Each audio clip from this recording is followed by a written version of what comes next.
السلام علیکم ورحمۃ اللہ وبرکاتہ۔ الصلاۃ والسلام علیکہ یا رسول اللہ، الصلاۃ والسلام علیکہ یا حبیب اللہ صلی اللہ تعالیٰ علیہ وسلم۔ عزیزان محترم، آج میں آپ کو امامے کے یعنی صافے کے فضائل بتانے والا ہوں۔ ایک حدیث پاک آپ حضرات کی نظر کروں گا جس سے آپ کو معلوم ہو جائے گا کہ انشاءاللہ صافے کی کتنی فضیلتیں ہیں اور کتنے بے شمار فضائل ہیں اور اس کو باندھنے میں کتنا بڑا ثواب ملتا ہے۔ دیکھیے، حضرت عبادہ بن صامت رضی اللہ عنہ سے ایک حدیث پاک روایت ہے۔ آپ ارشاد فرماتے ہیں کہ اللہ کے رسول صلی اللہ تعالیٰ علیہ وسلم نے ارشاد فرمایا، علیکم بالعمائم، تم امامے کو لازم پکڑ لو، امامہ باندھا کرو، اللہ رب العزت امامے کے عوض آپ کو شرف عطا فرمائے گا۔ اور ایک روایت ہے جس کو اعلیٰ حضرت علی رحمہ نے اپنی جامع الاحادیث صفحہ نمبر 640 کتاب الصلاۃ کے اندر نقل فرمایا۔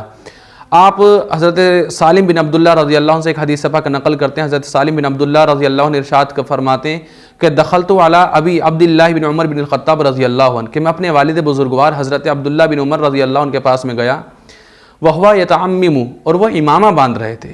آپ امامہ باندھ رہے تھے، حضرت سالم بن عبداللہ رضی اللہ عنہ کے والد بزرگوار حضرت عبداللہ اور حضرت عمر فاروق اعظم کے شہزادے۔ فلما فرغ التفت، تو جب آپ امامہ باندھ کر کے فارغ ہو گئے تو آپ نے میری جانب توجہ فرمائی، یعنی کہ حضرت سالم فرماتے ہیں کہ میرے والد بزرگوار نے میری جانب دیکھا، قال، اور فرمایا، اتحب الامامہ، اے بیٹے کہ تم امامے کو پسند کرتے ہو؟ کیا تمہیں امامہ اچھا لگتا ہے؟ امامہ باندھنے کو پسند کرتے ہو تم؟ قال بلا، تو آپ روایت کرتے ہیں میں نے عرض کی، ابا حضور کیوں نہیں، امامہ تو بڑی اچھی چیز ہے، میں امامے کو پسند کرتا ہوں۔ تو آپ نے ارشاد فرمایا، احبھا تکرم، تم امامے کو پسند کرو، امامہ باندھا کرو، اللہ رب العزت تم کو بزرگی عطا فرمائے گا، شرف عطا فرمائے گا، لوگوں کی نظروں میں تمہاری قدر و منزلت بڑھ جائے گی، شرف ملے گا تمہیں۔ اس کے بعد میں ارشاد فرماتے ہیں، وَلَا يَرَاكَ الشَّيْطَانُ الْأُولَىٰ، اور شیطان جب تمہاری جانب دیکھے گا تو پیٹھ پھر کر بھاگے گا۔ اس کے بعد میں آپ فرماتے ہیں، سمیت رسول اللہ صلی اللہ علیہ وسلم یقول، میں نے اللہ کے رسول صلی اللہ علیہ وسلم کو فرماتے ہوئے سنا ہے، صلاۃ تطوع او فریضۃ بامامۃ تعدل 25 صلاۃ بلا امامہ۔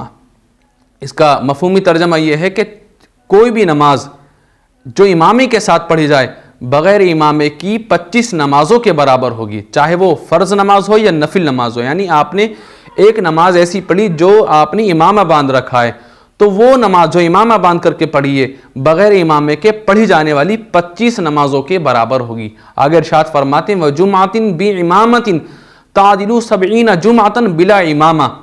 ارشاد فرماتے ہیں اس کا بھی مفہومی ترجمہ یہ ہے کہ آپ نے اگر ایک جمعہ امامے کے ساتھ میں پڑھا تو بغیر امامے کے 70 جمعوں کے برابر، یعنی آپ نے ایک جمعہ صافہ باندھ کر کے پڑھا، امامہ باندھ کر کے پڑھا، تو ایسے 70 جمعوں کی برابر ثواب ملے گا جو آپ نے بغیر امامے کے پڑھیں۔ آگے مزید ارشاد فرماتے ہیں، اے بنیہ، اے میرے بیٹے، ان الملائکۃ یشہدون یوم الجمعۃ معتمین، بے شک فرشتے جمعے کے دن امامہ باندھ کر کے دنیا میں حاضر ہوتے ہیں، مسجدوں میں حاضر ہوتے ہیں، فیسلمون علی اہل العمائم حتی تغیب الشمس، اور امامہ باندھنے والوں پر سورج کے غروب ہو جانے تک سلام پڑھتے ہیں، اللہ رب العزت سے ان کی سلامتی کے لیے دعا کرتے ہیں، اللہ رب العزت سے ان کی حفاظت کے لیے دعا کرتے ہیں۔ تو آپ نے اس مختصر سی حدیث میں جان لیا ہوگا کہ امامے کی کتنی فضیلت ہے۔ آقا فرماتے ہیں امامے کو لازم پکڑ لو۔ حضرت عبداللہ فرماتے ہیں اگر امامہ باندھو گے تو لوگوں کی نظروں میں تمہاری عزت و بزرگی بڑھ جائے گی، فرشتوں کے درمیان تمہارا مقام بڑھ جائے گا، اللہ رب العزت کی نظر میں تمہاری قدر و منزلت بڑھ جائے گی۔ اور اس کے بعد میں نماز کا اتنا بڑا ثواب، ہر کسی کو ثواب کی ضرورت ہے، ہر کسی کو اجر کی ضرورت ہے، تو امامے کو باندھا کریں، کم سے کم نماز میں تو باندھ لیا کریں، کیونکہ امامہ باندھ کر کے نماز پڑھنے کی آپ نے سنی لیا کتنی بڑی فضیلت ہے۔ تو اللہ رب العزت کی بارگاہ میں دعا ہے کہ اللہ رب العزت ہم سب کو امامہ باندھ کر نماز پڑھنے کی توفیق عطا فرمائے۔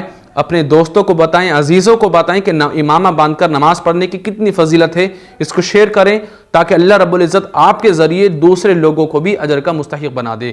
السلام علیکم ورحمۃ اللہ وبرکاتہ۔